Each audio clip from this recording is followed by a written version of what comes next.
हरे कृष्णा। तो आज सब भक्तों का आज के इस सैटरडे इवनिंग प्रोग्राम में हार्दिक स्वागत है।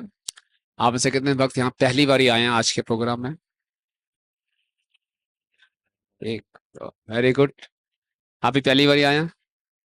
इन भक्तों का विशेष स्वागत करेंगे जोर से हरि बोल बोल के। हरि बोल। Very good. तो आप लोग अधिकांशतः सारे भक्त यहाँ रेगुलर आते हैं, तो आपसे हम प्रश्न पूछ के शुरुआत करेंगे। तो यहाँ आप इस मंदिर में आ रहे हैं, हर शनिवार को भी आते हैं, बीच में भी आते होंगे। क्यों आते हैं? क्या उद्देश्य है आने? सीखने के लिए। सीखने के लिए बहुत से कॉलेज हैं, कोचिंग सेंटर हैं। क्या सीखने आते हो? सनातन धर्म के बारे में। हाँ जी। एसोसिएशन धर्म के बारे में जानने के लिए। और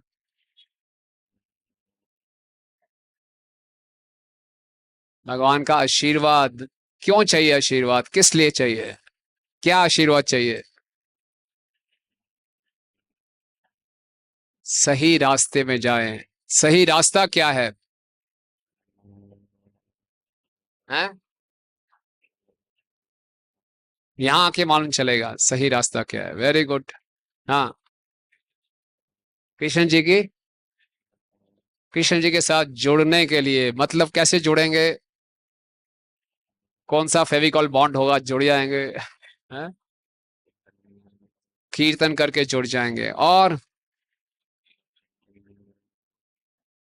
भक्ति और करुणा पाने के लिए, देने के लिए, लेने के लिए, किस लिए? सबके लिए। लेने के लिए भी, देने के लिए भी। Very good. और भगवान के बारे में ज्यादा से ज्यादा जानने के लिए, भक्ति करने के लिए। हाँ। कृष्ण प्रेम पाने के लिए। वाह, वेरी गुड। हरि बोल। यस। प्रभु के परम स्वरूप को जानने के लिए। वाह। हाँ माता। सुकून। सुकून चाहिए। यस। अपने आप को जानने के लिए अपना आईडी देख लीजिए। Very good. यस माता जी। अपने इंद्रियों को भगवान की सेवा में लगाने के लिए। Very good. तो आप सब बहुत ही ज्ञानी और बड़े ही शुद्ध भक्त हैं। तो आप सबके लिए एक बारी हरि बोल। यस। वास्तव में हम यहाँ पे आते हैं भगवान श्री कृष्ण को जानने के लिए। क्यों जानने के लिए? ताकि हमारा उनके प्रति प्रेम बढ़े। क्यों उनसे प्रेम करना है? हम्म। संसार में इतने सारे लोग हैं, उनसे प्रेम कर लेंगे, इनसे क्यों प्रेम करना है? परम पिताजी हैं तो पिताजी एक और भी हैं, परम पिता भी हैं, तो उनसे प्रेम कर लो। तो इन्हीं से क्यों प्रेम करना है? ये सुप्रीम लॉर्ड है। क्योंकि कृष्ण के साथ हमारा एक सनातन संबंध है, प्रेम का संबंध है। जब तक हम इस संबंध को नहीं जानेंगे, कृष्ण से प्रेम करना शुरू नहीं करेंगे, हमारा जीवन नीरस रहेगा, कुछ कमी रहेगी। यहाँ पे हम आते हैं, आप सबको महसूस हुआ होगा, वो कमी दूर हो रही है। कृष्ण के प्रति हमारा प्रेम बढ़ रहा है। बढ़ रहा है कि नहीं बढ़ रहा? Very good. तो ये कृष्ण के बारे में हम कैसे जानते हैं? यहाँ आके आप ऐसा क्या करते हो कि आप कृष्ण के बारे में जानते हो? सुनते हैं। श्रवण बहुत इंपॉर्टेंट है। कृष्ण का एक नाम है अधोक्षज। अधोक्षज का अर्थ है भगवान जो कि हमारी भौतिक इंद्रियों, भौतिक आंखों से परे हैं। अपनी इन आंखों से, अपने इस मन से, अपनी इस बुद्धि से भगवान को नहीं जान सकते। असंभव। भगवान का बिल्कुल ऑल टुगेदर डिफरेंट डायमेंशन में है। हम थ्री डायमेंशनल है, वो बिल्कुल एक डिफरेंट डायमेंशनल है, आध्यात्मिक हैं। अभी हम भौतिक जगत में फंसे हुए हैं, तो कैसे भगवान को जान सकते हैं? तो जब भगवान अधोक्षज हैं, हमारी इंद्रियों, हमारे मन से परे हैं, और उनको जानना जीवन का लक्ष्य है, तो कैसे समस्या का समाधान होगा? उनको जानना बहुत जरूरी है, और जान उनको सकते नहीं, क्योंकि भौतिक इंद्रियों से परे हैं, और हमारी सारी इंद्रियां भौतिक हैं, तो कैसे जानेंगे? तो भगवान इतने कृपालु हैं, हम उनको जान सकें तो हमारे शरीर में एक ऐसी इंद्री छोड़ी है जिसके द्वारा हम भगवान को जान सकते हैं। कौन सी इंद्रिय? कान। बहुत इंपॉर्टेंट है कान। आप सबके पास भगवान ने कितने कान दिए हैं? और मुख कितना दिया है? वो दो कान एक मुंह, इसका मतलब क्या है? हाँ, सुनो ज्यादा, बोलो कम। कान हमेशा खुले रहते हैं, मुंह हमेशा, आपने कोई ऐसा व्यक्ति देखा मुंह खोल के चल रहा हो? सोते सोते आप देखते हैं ट्रेन में किसी का मुंह खुला, वो अलग बात है। लेकिन हमारा कान हमेशा खुले रहते हैं, मुंह हमेशा बंद रहता है। यानी कि ये ज्ञान इंद्रियां हैं, कान से ज्यादा भगवान के विषय में ज्ञान प्राप्त करें। इसीलिए भगवान का एक नाम है वैदिक शास्त्रों में श्रुत इक्षिता। क्या? श्रुत इक्षिता। श्रुत मतलब सुन के, इक्षिता मन को देख सकते हैं। जितना हम भगवान के बारे में सुनेंगे उतना हम भगवान को जान पाएंगे, उनको देख भी पाएंगे। इसीलिए भगवान के विषय में सुनना बहुत जरूरी है। प्रहलाद महाराज जो भगवान के परम भक्त हैं, उन्होंने हमें नवदा भक्ति बताई है। किसको मालूम है नवदा भक्ति? भक्ति के 9 अंग कौन कौन से हैं? आप तो पुराने भक्त हैं। चलो सब मिलके 9 भक्ति के अंग पूरे कर दो। है? श्रद्धा? नहीं नहीं। हाँ हाँ, बाकी भूल गए, चलो 2 याद दिला दिया। श्रवण कीर्तन और स्मरण, वेरी गुड। चौथा? पाद सेवनम। पांचवा? अर्चनम। छठा? मंगलम। नहीं नहीं। श्रवणम कीर्तनम स्मरणम अर्चनम वंदनम दास्यम साख्यम आत्मनिवेदनम, ऐसे 9 हैं। तो ये 9 भक्ति के जो अंग हैं, इसकी शुरुआत कहां से है? श्रवणम। इंग्लिश में कहावत है, well begun is half done. शुरुआत अच्छी कर ली तो कार्य आधा हो गया। तो अगर हमने भक्ति की शुरुआत अच्छे श्रवण से कर ली, हमारा कीर्तन भी अच्छा होगा, स्मरण भी अच्छा होगा, वंदनम भी अच्छा होगा, अर्चनम भी अच्छा होगा, सब ठीक हो जाएगा। और श्रवणम ठीक नहीं हुआ तो कीर्तनम भी ठीक नहीं होगा, बाकी सब कुछ ठीक नहीं होगा। आप में से कितने लोग कंप्यूटर लैंग्वेज जानते हैं? कंप्यूटर लैंग्वेज सीखी है कभी?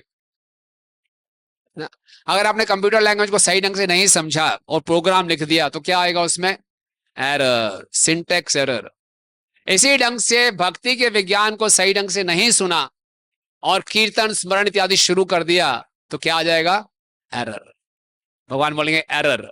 आप आप अभी सही भक्त नहीं हो, एरर आ रहा है, आपकी भक्ति में एरर आ रहा है। इसीलिए श्रवण करना बहुत जरूरी है। इसीलिए प्रभुपाद जी ने पूरे विश्व भर में जो मंदिर बनाए हैं, इसका मुख्य उद्देश्य है कि यहां पर लोग आए, भगवान के विषय में सुने, और हमारा जो कृष्ण के प्रति प्रेम है, जो सुप्त अवस्था में सोया हुआ है, उसको हम जागृत करें। शिला प्रभुपाद जी ने 1971 में बॉम्बे में बहुत बड़ा एक फेस्टिवल किया था, हरे कृष्णा उत्सव। उसमें हजारों हजारों भक्त आए थे। फिर प्रभुपाद ने सोचा दूसरे बड़े शहर में करते हैं। फिर उन्होंने दिल्ली में किया, उसको बहुत सफल हुआ, उसमें भी हजारों हजारों भक्त आए। फिर प्रभुपाद ने सोचा अब तीसरे मेट्रो सिटी में जाते हैं, कलकत्ता में इसको करते हैं। तो कलकत्ता में प्रभुपाद जी ने अपने भक्तों को भेजा कि बहुत बड़े स्केल पे हरे कृष्णा उत्सव किया जाए। तो बहुत बड़ा पंडाल लगाया गया, अखबारों में छापा गया, हरे कृष्णा उत्सव होने वाला है। उस समय कलकत्ता में नक्सलाइट्स होते थे। नाम सुना आपने नक्सलाइट्स? नहीं सुना? नक्सलाइट्स एक प्रकार के आतंकवादी थे, और वो कम्युनिस्ट सरकार के होते थे आतंकवादी। वो बोलते थे हर गरीबों को अधिकार मिलना चाहिए, और बहुत ही हिंसा करते थे, किसी का भी अपहरण कर लेंगे, किसी की भी हत्या कर देंगे। नक्सलाइट्स।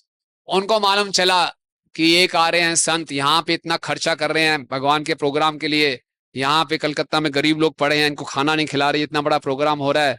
उनको बड़ा वो आया, उन्होंने फ्लायर्स होते हैं ना, छोटे छोटे फ्लायर्स छाप दिए, और भक्तों को फ्लायर्स दिए, फ्लाई और डाई, यहां से चले जाओ नहीं तो मार दिए जाओगे। आप सोचिए, आप प्रोग्राम ऑर्गेनाइज कर रहे हैं और वहां के जो टेररिस्ट हैं, क्रिमिनल लोग हैं, उनकी नजर में आप आ गए हो, और उन्होंने आपको धमकी दे दी यहां से चले जाओ नहीं तो मारे जाओगे। भक्त लोग बड़े घबरा गए। प्रभुपाद जी आए, प्रभुपाद को दिखाया उन्होंने, ऐसा ऐसा देखो हमें धमकी आई है। प्रभुपाद बोला डरो मत, हम प्रोग्राम करेंगे। तो बहुत बड़ा पंडाल प्रोग्राम था, प्रभुपाद बहुत बड़ा स्टेज बना था, प्रभुपाद व्यासासन पे बैठे। जैसे ही प्रभुपाद ने बोलना शुरू किया, वो नक्सलाइट्स आ गए और मारधाड़ शुरू कर दी। उन्होंने कुर्सियां उठा उठा के फेंकनी शुरू कर दी, है ना, लोगों को मारना शुरू कर दिया, शोर शराबा मचा दिया। और जो पुलिस खड़ी थी वहां पे, पुलिस कुछ नहीं कर रही, पुलिस चुपचाप खड़ी है। भक्त लोग बड़े परेशान, क्या करें, उनके पास उल्टे सीधे हथियार थे, लोगों को पिटाई कर रहे थे, शोर मचा रहे थे, भाग जाओ सब यहाँ से। और प्रभुपाद अकेले स्टेज पे बैठे हैं, पुलिस कुछ कर नहीं रही।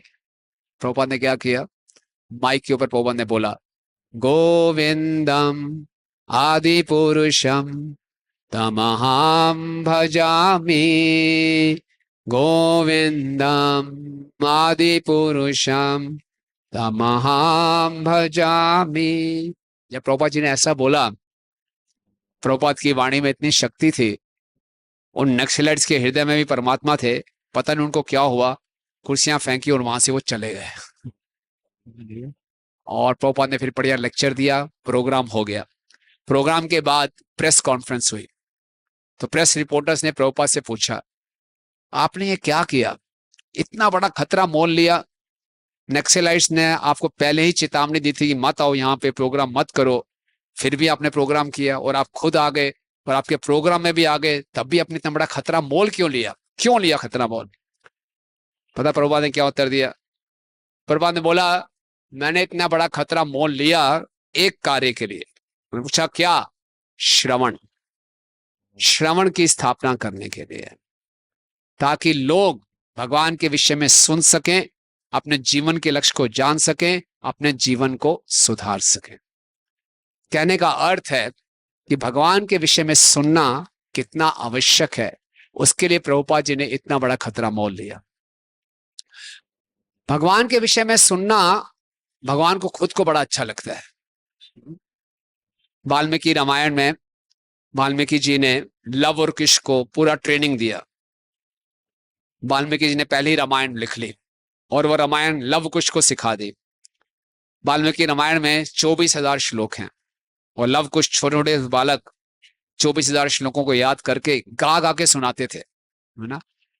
जंगल में जाते थे, संत ऋषि मुनियों को सुनाते थे, तो ऋषि मुनि लोग इतने खुश होते थे, इतने प्रेम से छोटे छोटे बालक रामायण गा रहे हैं, तो उन ऋषि मुनियों ने उनको आशीर्वाद दिया, एक दिन ऐसा आएगा कि जिसका तुम गुणगान कर रहे हो उसी के सामने तुम गुणगान करोगे।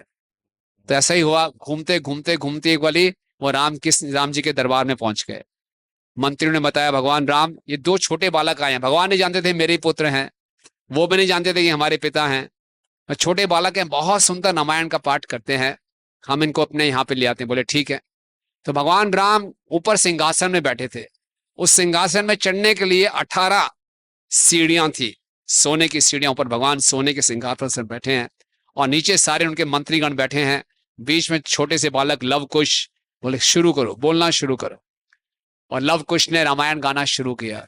इतनी मधुर गीत, इतना मधुर गा रहे थे, प्रेम से गा रहे थे, जितने भी मंत्रीगण थे अपने अपने सिंहासन से बैठे थे उठ के आ गए और लव कुश के आसपास उनको घेर लिया और सब आनंद में हैं। भगवान राम ने बोला, ये तो सारा आनंद उठा रहे हैं, मैं अकेला ऊपर सिंहासन के ऊपर बैठा हूं, भगवान को भी बहुत आनंद आ रहा है, अकेले में आनंद नहीं आ रहा, मुझे भी वहां जाना चाहिए, है ना। तो भगवान राम ने उतरना शुरू किया, लेकिन भगवान ने बहुत से आभूषण डाले हुए थे। अब आभूषण डाल के नीचे उतरते छन छन आवाज आती। बोले आवाज नहीं आनी चाहिए, कथा में डिस्टरबेंस नहीं होनी चाहिए। तभी आप सबसे हम निवेदन करते हैं, क्लास से पहले मोबाइल फोन ऑफ कर दो।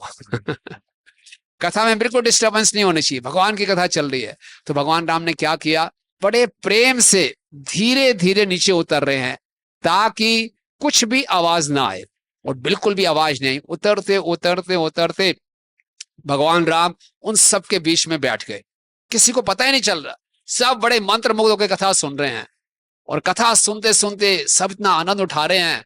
भगवान राम भी बैठे हुए साथ में, ये सामने उनके मंत्री बैठे हुए हैं, कुछ कथा सुनाई, कुछ लोग सुनाया, उनको इतना आनंद आ गया, भगवान राम की पीठ पे हाथ मारा, वाह क्या बात है। पीछे मुड़ के देखा तो भगवान खुद आए। तो इसका मतलब क्या है कि भगवान को भी अपनी कथा सुननी अच्छी लगती है, भगवान को अपनी कथा सुननी भी अच्छी लगती है, और अपनी कथा सुनने से अच्छा भगवान को अपने भक्तों की कथा सुननी अच्छी लगती है। आप जानते हैं जगन्नाथ जी स्वयं कृष्ण हैं, जगन्नाथ जी का ऐसा रूप क्यों बना? बड़ी बड़ी आंखें, हाथ अंदर हो गए, क्यों ऐसा रूप आया? जब भगवान द्वारका में हैं तो रोहिणी माता भगवान की सभी रानियों को ब्रजवासियों के विषय में बता रही हैं, और जैसे ही भगवान ने ब्रजवासियों के बारे में सुना, भगवान इतना प्रेम हो गया, भगवान को इतना स्मरण हो गया, भगवान वहीं पे स्तब्ध हो गए, आंखें बड़ी बड़ी हो गई, हाथ बिल्कुल संकुचित हो गए, एकदम इसको बोलते हैं महाभाव प्रकाश। भगवान महाभाव में आ गए अपने भक्तों के विषय में सुनने मात्र से। कहने का अर्थ है श्रवण बहुत महत्वपूर्ण है। अगर हम अपने जीवन के लक्ष्य को जानना चाहते हैं, बिना सुने नहीं, और जो हम सुनेंगे वैसे हम बन जाएंगे। क्या? जो हम सुनेंगे वैसे हम बन जाएंगे। इस संसार में बहुत सी उल्टी सीधी बातें हैं सुनने को। भागवतम के दूसरे स्कंद के प्रारंभ में सुखदेव गोस्वामी परीक्षित महाराज को बताते हैं, श्रोत्रादीनि सर्वत्र, श्रोत्रादीनि श्रोत्रादीनि राजन क्या है? श्रोत्रादीनि राजेंद्र सहस्त्रशा अपश्यतम आत्मतत्वम ग्रहेशु ग्रह में देना। सुनने के तो हजारों हजारों टॉपिक्स हैं। जो लोग अपने आत्म तत्व को नहीं जानना चाहते, ग्रह मेदी, जो कि संसार में फंसे रहना चाहते हैं, उनके लिए हजारों हजारों टॉपिक्स हैं। लेकिन जो वास्तव में इस संसार में भी सुखी रहना चाहते हैं और इस संसार के जन्म मृत्यु के चक्कर से निकल के भगवान से प्रेम करना चाहते हैं, उनको क्या सुनना चाहिए? कृष्ण के बारे में सुनना चाहिए। हरे कृष्णा कृष्णा कृष्णा हरे हरे, हरे राम राम राम हरे हरे। तो इतना ही महत्वपूर्ण है, और इसीलिए भगवान ने इन कानों को खुला रखा है। और इन कानों में छोटा सा ये छिद्र है, लेकिन इसकी असीमित क्षमता है, अनलिमिटेड कैपेसिटी है, जितना मर्जी सुन सकते हो। ऐसा नहीं है, देखो आप जरूरत से ज्यादा खा लोगे तो बोले अब नहीं, वो नहीं खा सकते। ज्यादा देखते हो तो आंखें बार बार छपकती हैं, आंखें थक जाती हैं। लेकिन जो कान है, जितना मर्जी डाल लो अंदर ऐसा नहीं बहुत सुन लिया, हरी कथा बाहर निकल रही है यहां से ओवरफ्लो हो रही है सुनते जाओ सुनते जाओ, ये आकाश है, अनलिमिटेड, असीमित। इसलिए बहुत सुनो। जितना हम सुनेंगे उतना हमारा हृदय शुद्ध होगा। श्रवणताम स्वकथा कृष्ण पुण्य श्रवण कीर्तना हृदय भद्राणी विधनोति सुहृद सताम। भगवान परमात्मा के रूप में हमारे हृदय में बैठे हैं। जब भगवान ये देखते हैं कि ये भक्त मेरे बारे में सुनना चाहता है, यानी कि ये भक्ति में बहुत सिंसियर है, तो भगवान क्या करते हैं? हमारे हृदय में जितनी गंदगी है, क्या गंदगी हमारे हृदय में? काम है, क्रोध है। आप में से कितने भक्तों को लगता है कभी कभी थोड़ी सी काम वासनाएं हैं? आप में से कभी को क्रोध आता है? किसी को द्वेष है? ये सब कैसे जाएगा? श्रवण करके। तो जब हम भगवान के विषय में सुनते हैं तो भगवान हमारे हृदय को शुद्ध करते हैं। और एक विशेष बात, जब हम भगवान के विषय में सुनते हैं तो भगवान का उस भक्त के प्रति आकर्षण बढ़ जाता है। अब यहां पे आप बैठे बैठे विराट कोहली के बारे में सुन रहे हो, तो विराट कोहली को मालूम होगा कि लुधियाना में एक भक्त है चंदन, जो उनका फैन है, बहुत बड़ा फैन है। तो विराट कोहली को मालूम चलेगा कि लुधियाना का चंदन मेरे बारे में सुनता है। क्यों चंदन जी? फोन आएगा उसके आपके पास? नहीं आएगा। लेकिन आप यहाँ लुधियाना के सिविल लाइंस के एक मंदिर में बैठ के आज भगवान के विषय में सुन रहे हैं। भगवान एक एक भक्त को नोट कर रहे हैं। हाँ, कौन कौन भक्त इस क्लास में बैठा था, कितने ध्यान से सुन रहा है। हरि बोल। बोले आप कैसे कह सकते हैं? आप सबने रुक्मिणी जी का नाम सुना है? रुक्मिणी जी के पिता का नाम था भीष्मक, और बड़े अच्छे राजा थे। और रुक्मिणी के 5 भाई थे। सबसे छोटी बहन थी रुक्मिणी, 14 वर्ष की बालिका थे।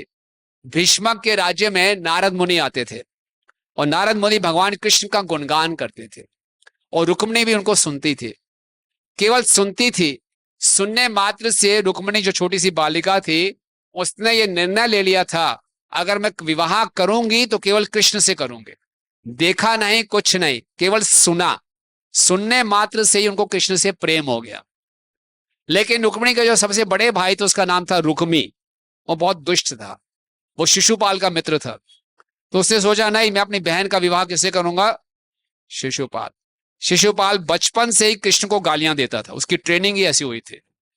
उसने पहला शब्द मुख से निकाला था, कृष्ण को गाली के मुंह निकाला था, द्वेष करता था कृष्ण से। तो रुक्मिणी ने सोचा अपनी बहन का विवाह करूंगा मैं शिशुपाल से। उनके पिताजी ने मना भी किया, बोले नहीं नहीं मेरी चलेगी। तो पिताजी कुछ कर नहीं पाए, रुक्मिणी भी कुछ बोल नहीं पाई। सारे विवाह की तैयारियां शुरू हो गई। लेकिन रुक्मिणी जी को सुनने से क्या लाभ होता है? जितना आप कृष्ण के बारे में सुनेंगे उतनी हमारी श्रद्धा मजबूत होती है। जितनी हमारी श्रद्धा मजबूत होती है उतना हमारा उत्साह बढ़ता है। जितना हमारा उत्साह बढ़ता है उतना भक्ति में हमें साहस आ जाता है, हिम्मत आ जाती है। जितना आप सुनोगे उतने आप बहादुर बन जाओगे। तो रुक्मिणी छोटी सी बालिका थी, पूरे राज्य में उनके विवाह की तैयारियां हो रही हैं। रुक्मिणी ने बोला नहीं, शादी करूंगी तो कृष्ण से ही करूंगी। पूरा राज्य गया भाड़ में। उन्होंने क्या किया, बहुत ही इतना साहस आ गया उनको। हालांकि वो बहुत ही शर्मीली, लज्जा उनके अंदर थी, लेकिन बिल्कुल लज्जा छोड़कर उन्होंने इस सृष्टि का पहला लव लेटर लिखा, कृष्ण को प्रेम पत्र लिखा और एक ब्राह्मण को बुलाया। बोले जाओ हे ब्राह्मण, टाइम बहुत कम है, परसों ही मेरा विवाह है, जाओ और ये संदेश कृष्ण को दो। ब्राह्मण गया, एक दिन लगा उसको पहुंचने में। जब तक ब्राह्मण पहुंचे कृष्ण के पास, खाली एक दिन रह गया था विवाह को। तो ब्राह्मण कृष्ण के पास पहुंचे द्वारका में। कृष्ण ने ब्राह्मण को देखा, बोले ब्राह्मण आप संतुष्ट हो? बोले हाँ, क्या समाचार लाए हो? बोले ये हमारी राजकुमारी रुक्मिणी का आपके प्रति संदेश है। जैसे ही भगवान कृष्ण ने रुक्मिणी का नाम सुना, भगवान ने ब्राह्मण का हाथ पकड़ लिया। बोले हाँ, मुझे भी काफी दिनों से उसकी याद आ रही है, मैं रात को सो नहीं पाता उसकी याद में। यानी कि रुक्मिणी ने भी भगवान को नहीं देखा था, भगवान भी रुक्मिणी से नहीं मिले थे। जय जगन्नाथ बलदेव सुभद्रा महारानी की जय। तो भगवान ने कहा मैं उसके विषय में सोच सोच के सो नहीं पाता। तो ब्राह्मण ने बोला ये संदेश पढ़ूं आपके लिए? बोले नहीं, मैं उसका संदेश खुद नहीं पढ़ पाऊंगा, आप पढ़ के सुनाओ।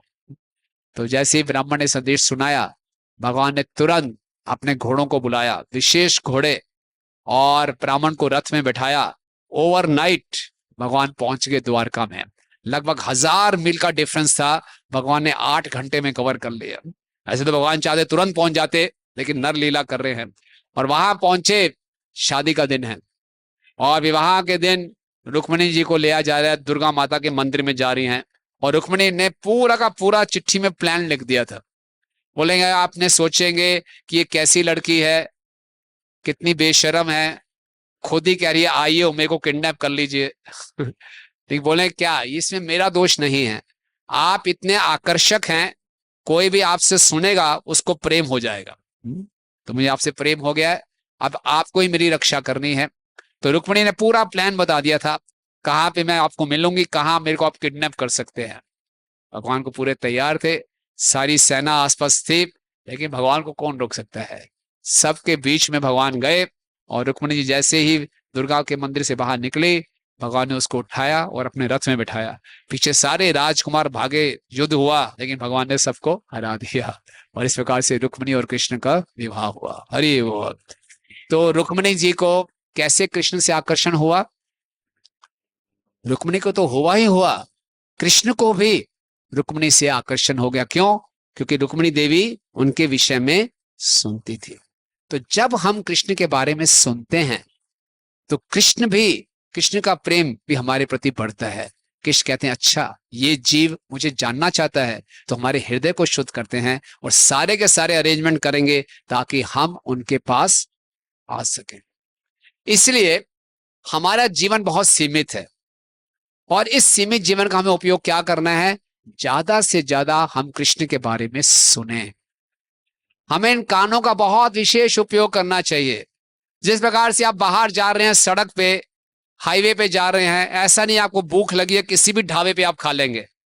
आप देखेंगे वहां खाने के लिए सही हाइजेनिक फूड है कि नहीं। इसी प्रकार से अपने कानों का उपयोग क्या करना चाहिए?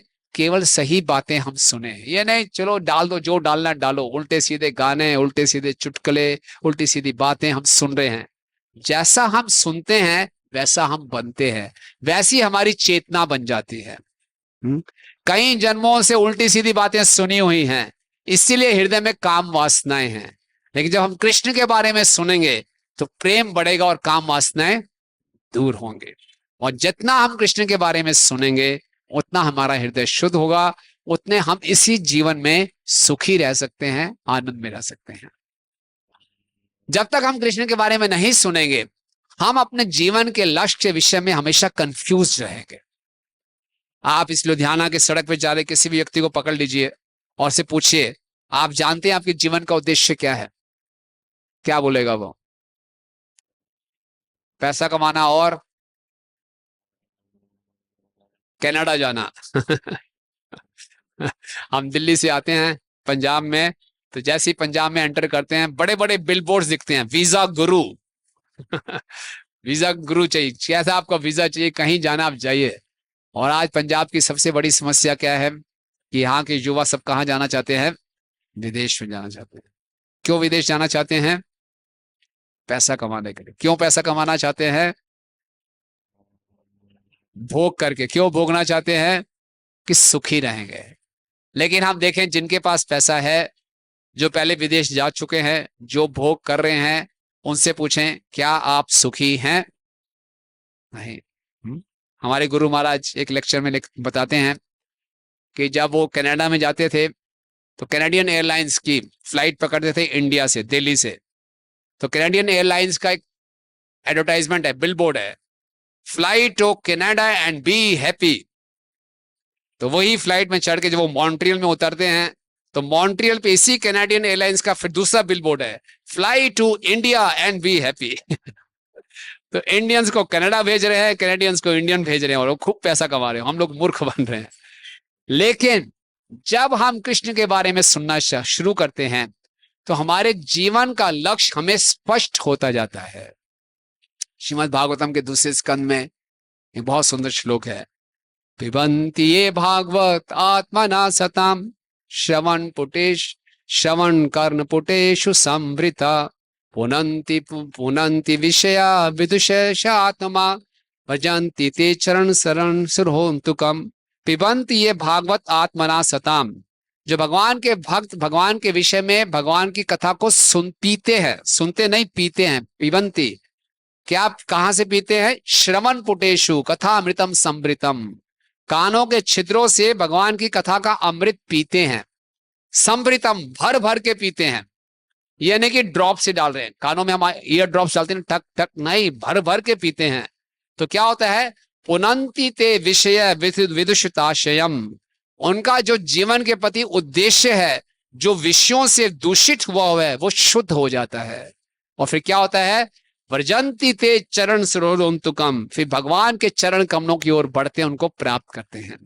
तो जितना हम भगवान के विषय में सुनेंगे, ज्यादा से ज्यादा सुनेंगे, उतना हमारा हृदय का रोग दूर होगा, हमारा स्वास्थ्य ठीक होगा और हम जीवन के लक्ष्य को जान पाएंगे। तो कितना सुनना चाहिए भगवान के विषय में? बहुत सुनना चाहिए, ज्यादा से ज्यादा सुनना चाहिए। जितना सुनेंगे उतना हमारा इन्फेक्शन खत्म होगा। अगर समझ लो किसी को बहुत ज्यादा इन्फेक्शन है और डॉक्टर ने लिखा है आपके इन्फेक्शन का इलाज है, आपको 1000 mg इंजेक्शन लगेंगे इंट्राविनस इंजेक्शन, आपको 1000 mg का लगेगा एंटीबायोटिक 24 घंटे लगातार, आपको ये रिकमेंड किया, और आप ले रहे हैं 1000 mg की जगह 1 mg once in a month, infection दूर होगा? नहीं, कंटिन्यूअस सुनना पड़ेगा। इसलिए क्या करना है, श्रील प्रभुपाद जी लिखते हैं, अपने जीवन को इस ढंग से ढालें कि ज्यादा से ज्यादा हम कृष्ण के विषय में सुन सके। हरे कृष्णा कृष्णा कृष्णा हरे हरे, हरे राम राम राम हरे हरे। इसीलिए प्रभुपाद जी ने इन मंदिरों की स्थापना की है। इन मंदिरों का मुख्य उद्देश्य है कि यहाँ पर लोग आए और सुने। एक इस्कॉन मंदिर और एक साधारण मंदिर में क्या अंतर है? आप इस्कॉन मंदिर में आएंगे सुबह और शाम, दोनों समय कथा होती है, और इस कथा में जो आता है वो इस मंदिर का पूरा लाभ उठाता है। भगवान की मूर्तियां, भगवान के विग्रह हर मंदिर में होंगे, लेकिन हर इस मंदिर की क्या खासियत है, लोग सुनते हैं। शिला प्रभुपाद जी एक बारी जुहू बॉम्बे में लेक्चर दे रहे थे, और उनके लेक्चर में बहुत से विदेशी भक्त थे। भक्त लोग विदेश से ट्रेवल करके आए थे, बहुत थके हुए थे। प्रभुपाद लेक्चर दे रहे थे, कई भक्तों को नींद आ रही थी लेक्चर में। तो एक गुजराती बिजनेसमैन था, प्रभुपाद का लेक्चर जैसे ही समाप्त हुआ, वो प्रभुपाद जी के पास आया, बोले स्वामी जी, इन विदेशियों को सुनाने से कोई फायदा नहीं है। बोले क्या? बोले आप लेक्चर दे रहे थे, 95% आपके लेक्चर में सारे भक्त सो रहे थे। प्रभुपाद ने बोला कोई दिक्कत नहीं है, आप ये देखिए कि इस भागवतम के संदेश में इतनी शक्ति है, 5% सुनकर ये विदेश से यहां पर आगे अपना सर मुंडवा लिया, सब कुछ कर लिया। अगर 100% सुनते पता नहीं क्या हो जाता। 5% सुनने से इनको इतना फायदा हो गया। तो भागवतम का जो संदेश है, इस श्रवण में इतनी शक्ति है कि ये हमारे जीवन के लक्ष्य को हमें शुद्ध कर देता है। आप में से कितने भक्तों का यह अनुभव है कि अगर आप 1-2 हफ्ते मंदिर ना आओ, भगवान के विषय में कुछ ना सुनो, तो आपको कैसा महसूस होता है? बेचैनी होती है, हाँ, एंग्जाइटी बढ़ जाती है, हाँ, डिस्ट्रैक्शंस बढ़ जाते हैं, खालीपन महसूस होता है, यस, और डिसकनेक्टेड फील होते हैं लाइफ पहले से जैसे पहले चल रही थी वैसे हो जाती है। जैसे वैसा होने होने हम चाहते हैं वैसी हो जाए, नहीं चाहते बिल्कुल। तो हमारे जीवन में परिवर्तन, पॉजिटिव चेंजेस कैसे होते रहेंगे? हम लगातार क्या करते रहे? सुनते रहे, सुनते रहे, सुनते रहे। चैतन्य महाप्रभु स्वयं भगवान श्री कृष्ण हैं, लेकिन एक भक्त बनकर आए, और महाप्रभु हमें सिखा रहे हैं कितना सुनना चाहिए। जगन्नाथपुरी आप में से कितने भक्त गए हैं? पुराने भक्त गए हुए हैं जगन्नाथपुरी। जगन्नाथपुरी में एक जगह है टोटा गोपीनाथ, गए हुए हैं आप? तो महाप्रभु जब जगन्नाथपुरी में थे तो दोपहर के समय हमेशा टोटा गोपीनाथ में आते थे, और टोटा गोपीनाथ में उनके प्रिय भक्त थे कौन? गदाधर पंडित। हम गाते हैं ना पंचतत्व मंत्र, श्री कृष्ण चैतन्य प्रभु नित्यानंद श्री अद्वैत गदाधर शिवासादि गौर। तो गदाधर पंडित से चैतन्य महाप्रभु रोज भागवतम सुनते थे, और भागवतम में महाप्रभु को 2 प्रसंग बहुत प्रिय थे, ध्रुव महाराज का चरित्र और प्रहलाद महाराज का चरित्र। चैतन्य महाप्रभु ने गदाधर पंडित से इन 2 कथाओं को 100 बारी सुना, एक बारी नहीं, 100 बारी। आप सोचिए, एक ही वक्ता, एक ही श्रोता, एक ही टॉपिक, 100 बारी, कोई सुन पाएगा? आज मैं आपको ये लेक्चर सुना रहा हूं, बोला कल सुबह फिर आना, यही लेक्चर दोबारा आपको सुनाऊंगा। एक बारी नहीं, 100 बारी, बोले बहुत हो गया।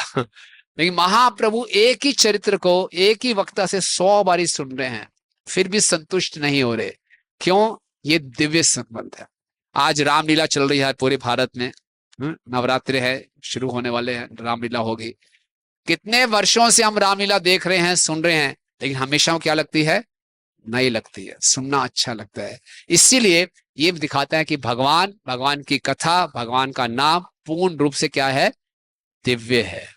जितना इसको हम सुनेंगे उतना हमारा भगवान से कनेक्शन बढ़ेगा। लेकिन समस्या क्या है?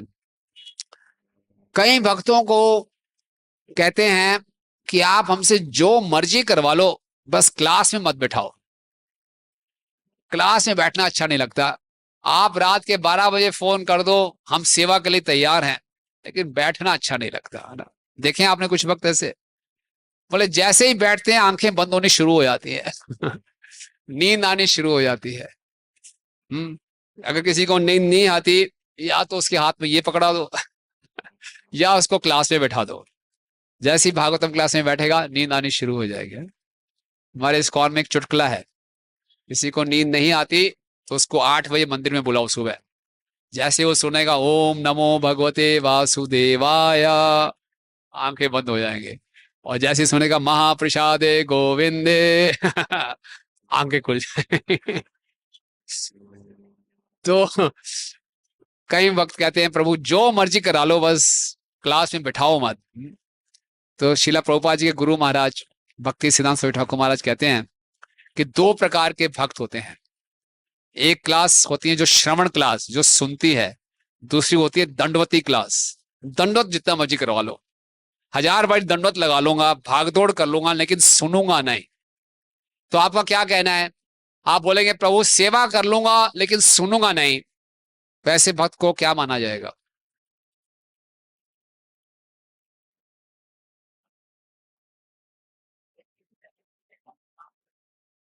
सेवा नहीं कर रहा।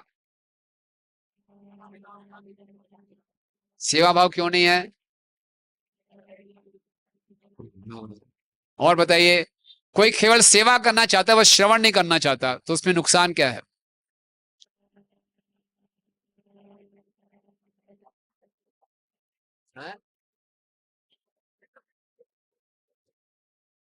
ज्यादा लंबे तक सेवा नहीं कर पाए। और श्रवण नहीं करनी, सेवा में तो बहुत मन लगता है उसका।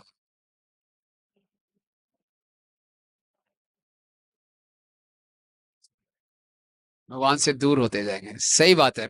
तो जब तक हम श्रवण नहीं करेंगे तो सही ढंग से सेवा का भाव विकसित नहीं होगा।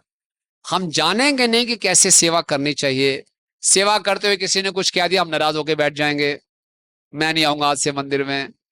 तो जब हम श्रवण करते हैं तो हमें मालूम चलता है कि भक्तों से कैसे व्यवहार करना है, भक्तों का क्या महत्व है, भगवान का क्या महत्व है, भाग शास्त्रों का क्या महत्व है, इस संसार में हम क्यों आए हैं। तो इसीलिए भक्ति की शुरुआत कहां से बताई गई है? श्रवण से। एक बारी श्रीला भक्ति सिद्धांत स्वामी ठाकुर महाराज अपने भक्तों के शिष्यों के साथ ब्रज मंडल की परिक्रमा कर रहे थे।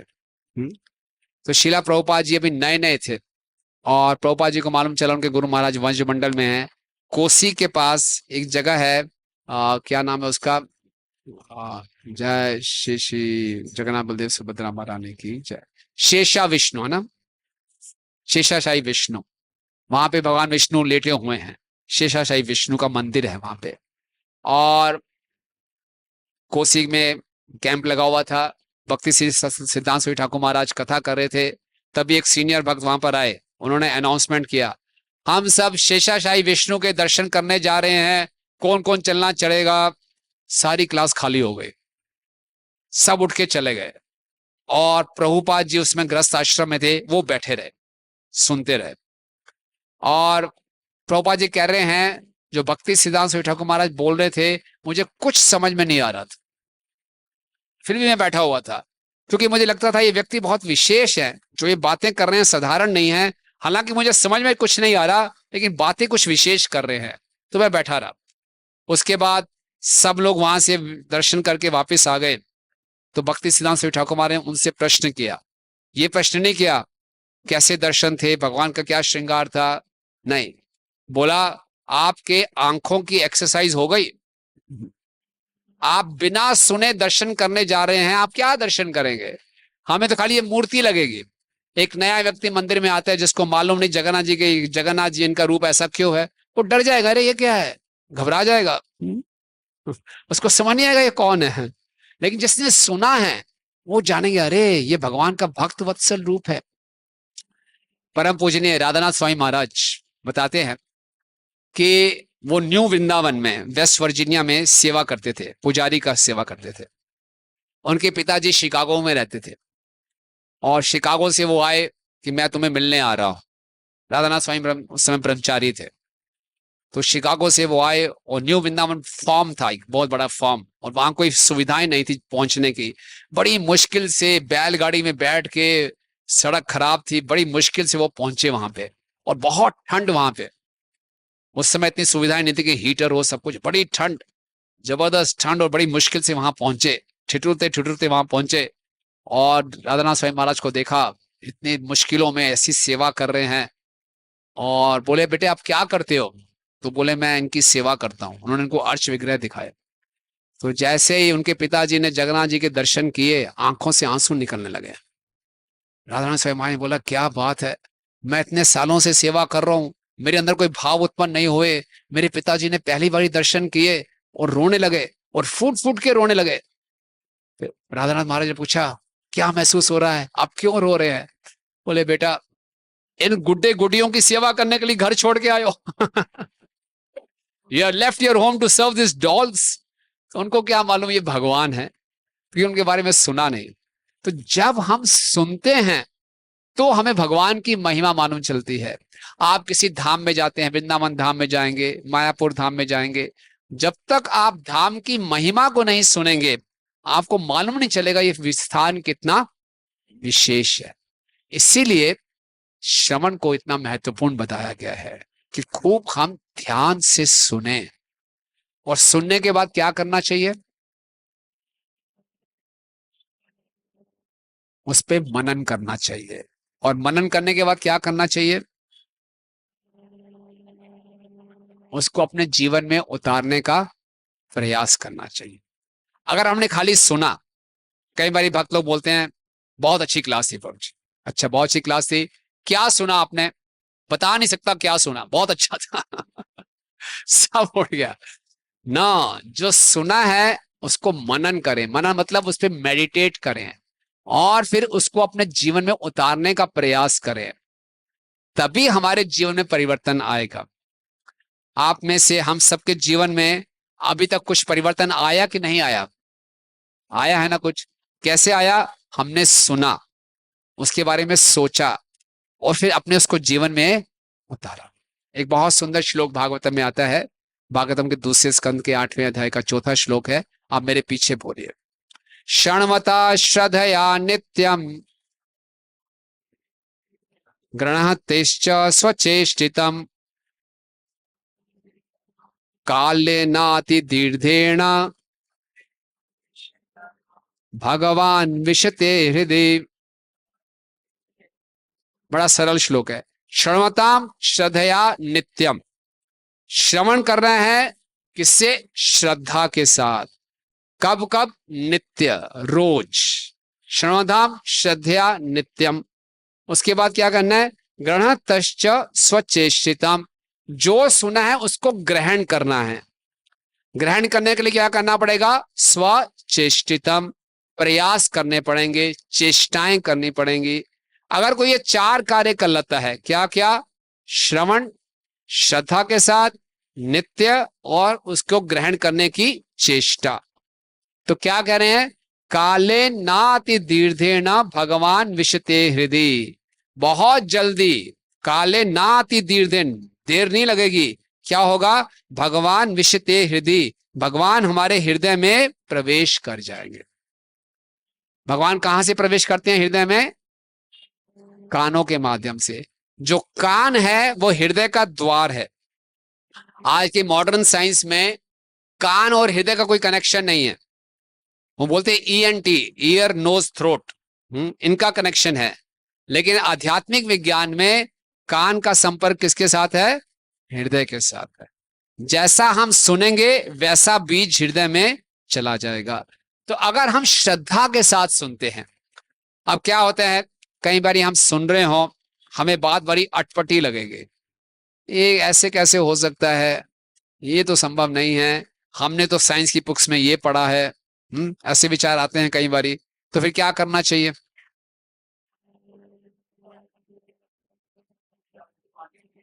हाँ, डाउट्स आए तो उसको क्लियर कर लेना चाहिए। श्रद्धा पूरी रखनी चाहिए कि जो वैदिक शास्त्र हैं इनमें कोई त्रुटि नहीं है। ये वैदिक शास्त्रों की बातें हमारे आज के विज्ञान से अगर नहीं मिल रही हैं तो हम लोग क्या करते हैं? वैदिक शास्त्रों को रिजेक्ट कर देते हैं, विज्ञान की बातों पे ज्यादा विश्वास रखते हैं, उसमें ज्यादा श्रद्धा रखते हैं। विज्ञान की बातों में हमेशा परिवर्तन होता रहता है कि नहीं होता रहता? भगवत गीता के कितने एडिशन हैं अभी तक? एक ही एडिशन है। ये कि बोले नया एडिशन, अब 700 की जगह 705 श्लोक हैं, 710 श्लोकों वाली गीता नहीं, 700 श्लोक हैं तो 700 श्लोक ही हैं। लेकिन आप देखेंगे हमारा जो कॉन्स्टिट्यूशन बना था, पहले कब बना था कॉन्स्टिट्यूशन भारत का? 1950 में। उसके बाद कितने ही चेंजेस हो गए। तो मॉडर्न साइंस में कितनी थ्योरीज बदलती जा रही हैं, है ना। जो पहले जो ठीक कहता उसको गलत कहते, जो पहले गलत होता उसको ठीक कर देते हैं। लेकिन वैदिक संस्कृति में, वैदिक शास्त्रों में कोई परिवर्तन नहीं है। तो श्रद्धा के साथ सुनना चाहिए। अगर उसमें कोई संशय है तो उसको दोबारा से हम निवारण कर दें। और कब कब सुनना चाहिए? नित्य मतलब रोज, डेली सुनना चाहिए। कैसे सुनेंगे डेली आप? हम्म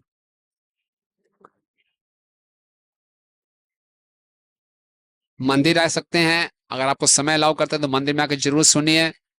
नहीं तो आजकल सोशल मीडिया है, उसमें भी आप सुन सकते हैं। क्या सुनना है ये अपने वरिष्ठ भक्तों से पूछिए, क्योंकि एक बार आप फोन खोलेंगे, सुनने क्या जाएंगे, सुन क्या लेंगे, भटक जाएंगे, डिस्ट्रैक्ट हो जाएंगे। तो क्या सुनना है, कैसे सुनना है, ये अपने परम वरिष्ठ भक्तों से पूछिए, लेकिन जरूर सुनिए। और जो सुनते हैं उस पे मनन करके उसको अपने जीवन में उतारने के लिए प्रयास कीजिए, कोशिश कीजिए। हो सकता है जो हम सुने उसको पूरा जीवन में ना उतार पाए, नहीं, प्रयास करते रहें। अगर आप जो सुनते हैं उसको जीवन में नहीं उतार पाते, फिर क्या करना चाहिए? हम्म वेरी गुड, दोबारा सुनना चाहिए। दोबारा सुनने से क्या होगा? हैं? हाँ, कन्विक्शन बढ़ेगा, समझ ज्यादा आएगा। फिर प्रयास करेंगे उतारने का, फिर नहीं उतार पा रहे, फिर क्या करना चाहिए? फिर से सुनना चाहिए। फिर नहीं उतार पा रहे, फिर क्या करोगे? गुरु से ही पूछ लिया, फिर सुना, फिर उतार नहीं पा रहे, फिर क्या करोगे? प्रार्थनाएं करनी चाहिए। यस, प्रार्थनाएं करनी चाहिए। श्रवण, मनन, अपने जीवन में उतारने के बोलते हैं निजी ध्यासन, और फिर है प्रार्थना। ये 4 स्टेप्स हैं, इससे पूरा श्रवण होता है। खाली क्लास में बैठ के सुनने से सुनना नहीं है, ये पहला स्टेप है। अगर आपको खाना खाना है तो खाने को आपने तोड़ा और यहां तक ले आए, खाना पूरा हो गया? नहीं, उसको क्या करना पड़ेगा? चबाना पड़ेगा। तो चबाना किसके समान हो गया? आपने श्रवण कर लिया, सुन लिया। उसके बाद क्या होगा? उसको पचना पड़ेगा ना। पचेगा मतलब क्या हो गया? मनन हो गया। और फिर वो पोषण बनेगा, शरीर में पूरा खून बनेगा, वो क्या हो गया? निजी ध्यासन हो गया।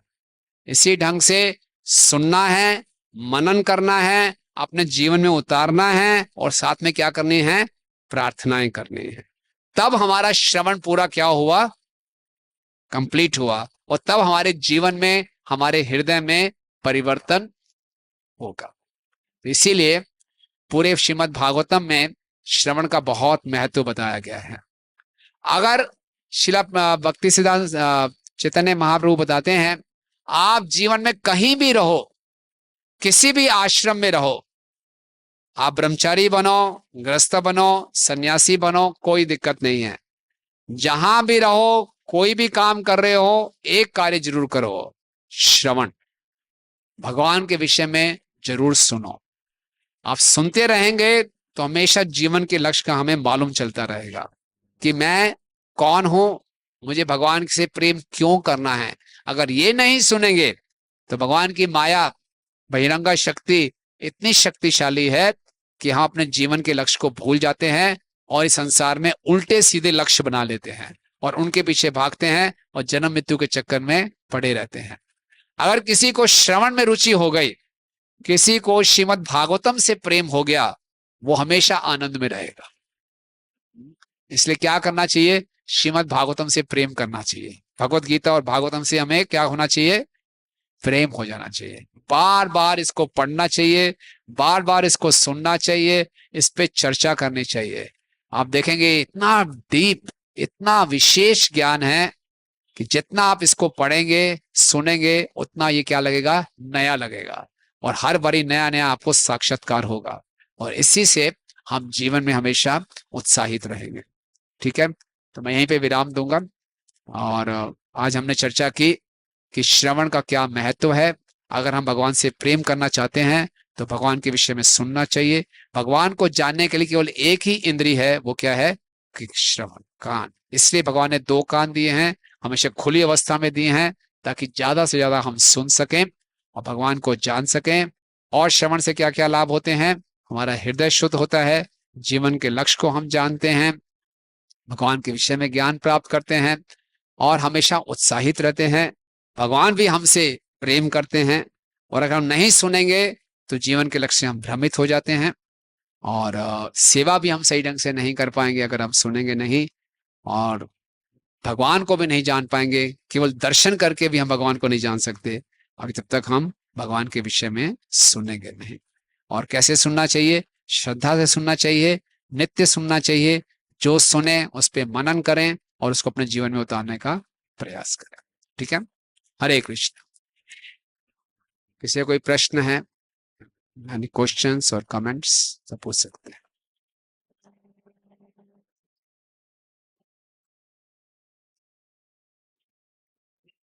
यस, यानी क्वेश्चंस।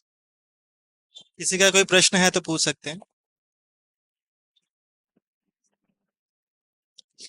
यस प्रभु।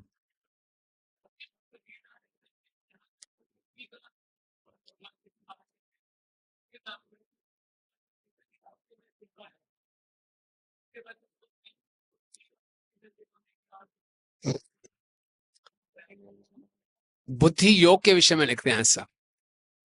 जहां जहां भगवान ने बुद्धि योग का वर्णन किया है उसका अर्थ यह है कि अपने आप को भगवान की सेवा में लगाना। ठीक है ना। और बुद्धि से हम, बुद्धि का मतलब है हम ये निर्णय लेते हैं क्या ठीक है क्या गलत है, और बुद्धि को हम प्रबल बनाते हैं, स्ट्रांग बनाते हैं ज्ञान के माध्यम से, श्रवण करके।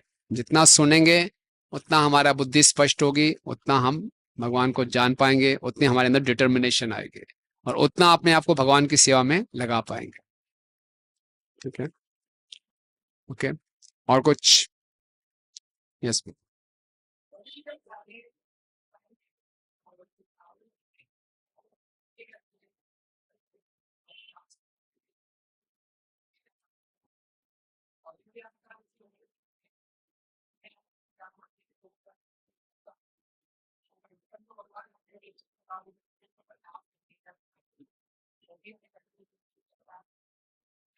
बड़ा अच्छा प्रश्न है। पुराने जमाने में ऋषि मुनि जंगल में जाके तपस्या करते थे तो राक्षस आके उनको डिस्टर्ब करते थे। अब तो हम, जय श्री जगन्नाथ बलदेव सुभद्रा महारानी की जय, अभी हम शहर में बैठे हैं तो अच्छे विचार का प्रयास करते हैं लेकिन और गंदे गंदे विचार आ जाते हैं। राक्षस तो नहीं आते लेकिन उल्टे सीधे विचार आ जाते हैं। तो पहले तो भगवान आके रक्षा करते थे, अब कैसे होगा, है ना। आप भगवान का नाम, भगवान की कथा, हरे कृष्णा कृष्णा कृष्णा हरे हरे, हरे राम राम राम। कली काले नाम रूपी कृष्ण अवतार। कली में नाम के रूप में कृष्ण ने अवतार लिया है। जैसे ही कोई बुरा विचार आए शूट करो, हरे कृष्ण कृष्ण कृष्ण हरे हरे, हरे राम राम राम हरे। ठीक है ना। भक्तों के बीच में आ जाओ, भक्तों के भगवान के बारे में सुनो, भगवान का नाम लो। ठीक है, और कोई? माइक दीजिए ना।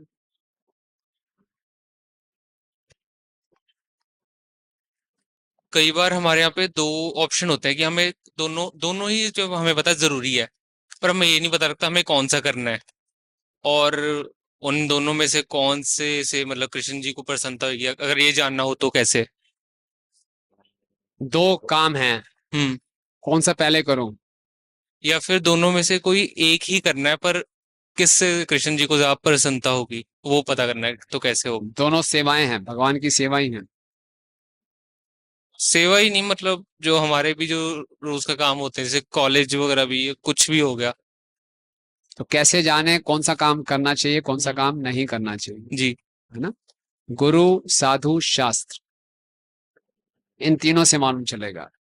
जब हम शास्त्रों को पढ़ते हैं, सुनते हैं और उनको गुरु और साधुओं के माध्यम से समझते हैं तो क्लैरिटी आ जाएगी। और अगर डाउट हो तो अपने काउंसलर, अपने मेंटर से पूछ लो। जी। ठीक है ना। और कोई? जैसे कि हमें पता है कि चीजें गलत हैं, पर तब भी मन हमारा बार बार उसी चीज में जाता है। कोशिश भी करते कि हम इससे मतलब भगवान का नाम लेते हैं, फिर दूर होते हैं, फिर वापस कुछ टाइम बाद फिर माइंड डाइवर्ट होता है, फिर बंदा उसी चीज में घुसता है। ठीक बात है, क्योंकि कई जन्मों से हमारे मन को, हमारे को आदत पड़ी है गलत काम करने की। उसमें हम सब एक्सपर्ट हैं, पीएचडी की हुई है हम सब ने। तो किसी को ट्रेनिंग की आवश्यकता नहीं है गलत काम करने के लिए, ऑलरेडी वेल ट्रेंड है, दूसरों को भी ट्रेनिंग दे देंगे। लेकिन अच्छा काम होता है भगवान के बारे में सुनना, भगवान की सेवा, इसमें हमारी अब ट्रेनिंग नहीं है, शुरू हो रही है, इसलिए मन तुरंत वहां भागता है। इसको कैसे रोकेंगे? जितना ज्यादा हम भगवान का नाम लेंगे, भगवान के बारे में सुनेंगे, धीरे धीरे धीरे मन को इसकी आदत पड़ जाएगी, फिर मन वहां भागना कम शुरू हो जाएगा। ठीक है ना? इसलिए अब थोड़ा सा कुछ दिन नहीं सुनोगे, मन पता नहीं कहाँ चला जाए। सुनने रहने से क्या होता है कि मन को हम नियंत्रित कर पाते हैं कि नहीं ये गलत है, हमने पढ़ा था, हमने सुना था ऐसा करना गलत है, हम नहीं करेंगे। लेकिन पढ़ेंगे सुनेंगे नहीं, पता नहीं कहाँ भाग जाएंगे। ठीक है ना? सेवा वाला क्वेश्चन की कौन सी सेवा इंपॉर्टेंट है दोनों में से, कैसे डिसाइड करेंगे? कौन सी सेवा इंपॉर्टेंट है दो सेवाओं में से? तो अगर हमें कंफ्यूजन है तो अपने वरिष्ठ भक्तों से पूछ लें, है ना, कुछ डाउट मत रखें। इसलिए भक्ति में सबसे महत्वपूर्ण क्या है? भक्तों के बीच में आपस में प्रेम, आपस में आदान प्रदान। पूछने से शर्माना नहीं चाहिए, पूछ लें।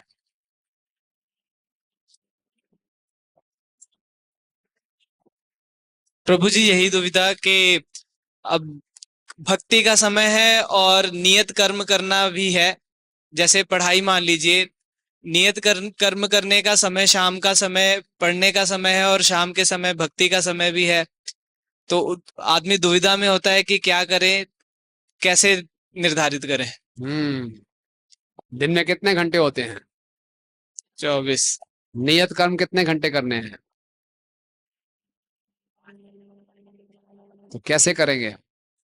6-8 घंटे सोने में चले गए, 6-8 घंटे नियत कर्म में चले गए, बाकी 8 घंटे कहाँ गए? खाने पीने, सोने में, खेलने कूदने में। तो भक्ति कब करेंगे? ये शेड्यूल तो पूरा लाइफ चलेगा, फिर भक्ति के लिए टाइम ही नहीं है। बताओ। अच्छा प्रश्न है, कौन इसका सोल्यूशन देना चाहेगा? नियत कर्म करें कि भक्ति करें? टाइम कैसे करें? जैसे मैं बताना चाहूंगा, जैसे मैं जॉब भी करता था, जॉब करता हूँ जैसे मैं, पर पहले मैं कहता था कि फर्स्ट टाइम मैं जब आया मन टेम्पल, तो मैं सोचता था कि क्या जाना है टेम्पल, छोड़ो, भगवत गीता क्लास के लिए आया था। तो पर जैसे मुझे क्लास लगाया तो मेरा मन लगा, जब मन लगा तो मैं टेम्पल आना शुरू हुआ। अब मुझे फोन भी नहीं आता, तो चाहे मैं मैसेज भी पढ़ूंगा, मेरा अंदर से इच्छा होती है कि मैं टेम्पल जाऊं और भगवान के बारे में जानूं। तो आपका नियत कर्म खराब हो गए क्या? नहीं, नियत अच्छी हो गई, टाइम अपने आप निकल गया। नियत कर्म अपने आप अच्छे हो जाएंगे जब नियत अच्छी हो जाएगी। Very good. टाइम अपने आप अब निकलने लगा, पहले नहीं निकलता था। गुड। और क्या बताएगा, इनका उत्तर देना चाहेगा? हाँ जी। और कोई प्रभु जी का प्रश्न का उत्तर देगा? हम मतलब फालतू के कार्यों को हटा के उसमें लगा सकते थे। जैसे फोन चलाते थे उस टाइम ज्यादा रील देखते थे, 1 घंटा 2 घंटे, उसमें 1 घंटा निकाल के कर सकते हैं भक्ति। यस। आप ये देखो कितना अपने जीवन में 24 घंटे कितना टाइम में वेस्ट करता हूं। आपके विषय में नहीं कर रहा, कितना भक्तों का टाइम, लोगों का टाइम स्मार्टफोन में वेस्ट हो जाता है, इधर की बातों में चला जाता है, फेसबुक में चला जाता है। वो सब, उसको टाइम को देखो कहाँ वेस्ट कर रहा हूँ। वो नियत कर्म नहीं है, वो व्यर्थ का कर्म है। उसको रोको और भगवान के उसमें लगाओ। और आप देखेंगे जब आप हरे कृष्ण महामंत्र का जप करेंगे, भगवान के विषय में सुनेंगे, आपकी बुद्धि इतनी स्पष्ट हो जाएगी, आप इतना क्लियर माइंडेड हो जाएंगे कि जो काम आप 6 घंटे में करते हैं वो आराम से 3 घंटे में कर लेंगे। आपका एफिशिएंसी, आपकी इफेक्टिवनेस बढ़ जाएगी। आप हैरान हो जाएंगे कि ये काम में पहले इतना टाइम लगा था, इतनी जल्दी हो जाता है। 24 घंटे आपके 48 घंटे बन जाएंगे। सब किसका अनुभव है कि जब से आपने चैंटिंग शुरू की है आपकी इफेक्टिवनेस, आपकी एफिशिएंसी बढ़ गई है? कितने भक्तों का ऐसा अनुभव है? से पूछिए। जो स्टूडेंट्स हैं वो कम समय में ज्यादा पढ़ लेते हैं, जो जॉब करने वाले वो कम समय में ज्यादा अच्छा काम कर लेते हैं।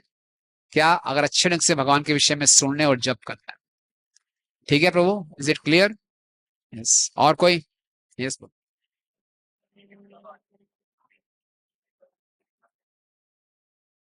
विप्लव आ रहा है तो वृंदावन की महिमा के बारे में बताएं। अच्छा, सुनना शुरू कर रहे हैं। यस। आपका विप्लव तो गिरिराज गोवर्धन में है ना?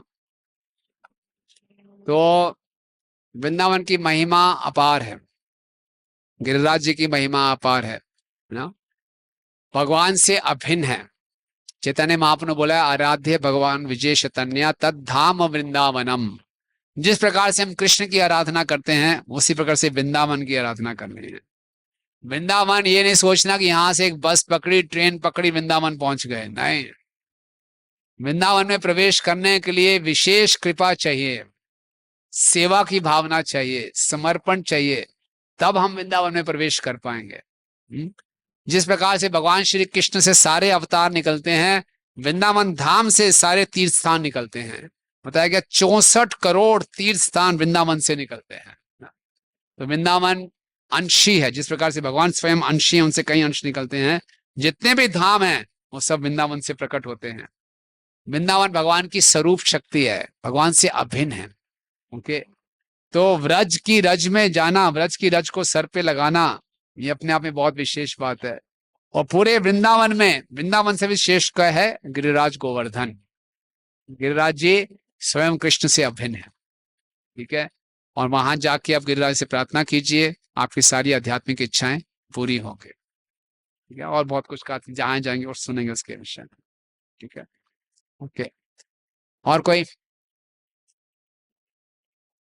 तो अब आपने सुन लिया, अब आज के इस सेशन से आप क्या अपने जीवन में अप्लाई करने वाले हैं? हमने बोला ना, जो सुनना है उस पे मनन करना है, उसको जीवन में उतारना है। तो आज से आप क्या अपने जीवन में उतारेंगे? एक एक करके भाई। हाँ,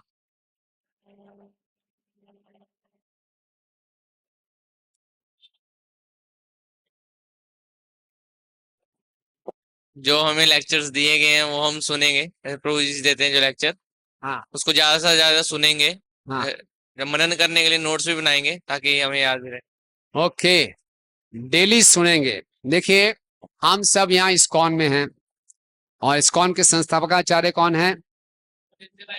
एसी भक्ति वेदांत स्वामी शिला प्रभुपाद की। सब भक्तों को ये प्रयास करना चाहिए कि प्रतिदिन कम से कम प्रभुपाद जी का एक लेक्चर जरूर सुने। कितने भक्त प्रभुपाद जी का लेक्चर सुनते हैं डेली? बहुत कम भक्त तो सुनते हैं। प्रभुपाद जी का लेक्चर बड़ा नहीं होता, 30 मिनट या कहीं 25 या 20 मिनट के भी होते हैं।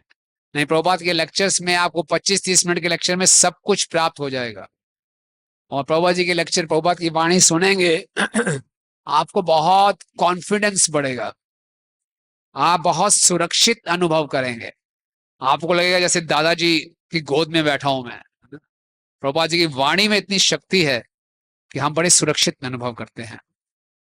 तो प्रभुपाद जी का लेक्चर, बाकी जो आप लेक्चर सुनते हैं वो जरूर सुनिए, नहीं सबसे पहले क्या सुनिए? प्रभुपाद जी। जितना प्रभुपाद जी को हम सुनेंगे उतना प्रभुपाद जी के प्रति हमारा समर्पण बढ़ेगा।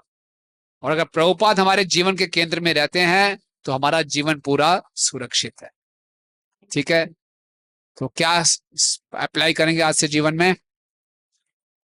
श्रवणम, क्या सुनेंगे? प्रभुपाद। कम से कम और भी लेक्चर आप सुन सकते हैं, but Prabhupada lecture is must, right. Okay, और क्या, और क्या सीखा आपने आज?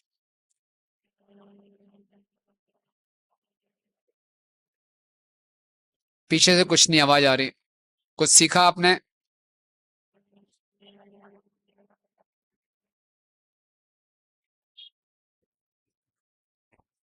कुछ नहीं, बोलिए।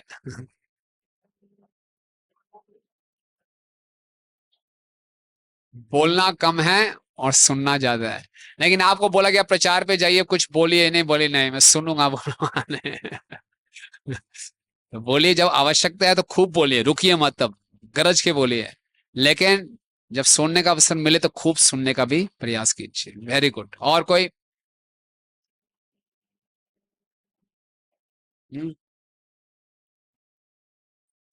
ओके, सो कितने भक्त लोग प्रतिदिन प्रभुपाद जी का लेक्चर सुनने का प्रयास करेंगे?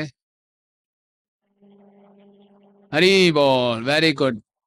और ज्यादा से ज्यादा सुनिए, जितना अच्छा सुनेंगे उतना अच्छा आप बोल भी पाएंगे, दूसरों को कन्विंस भी कर पाएंगे, ठीक है। हरे कृष्णा।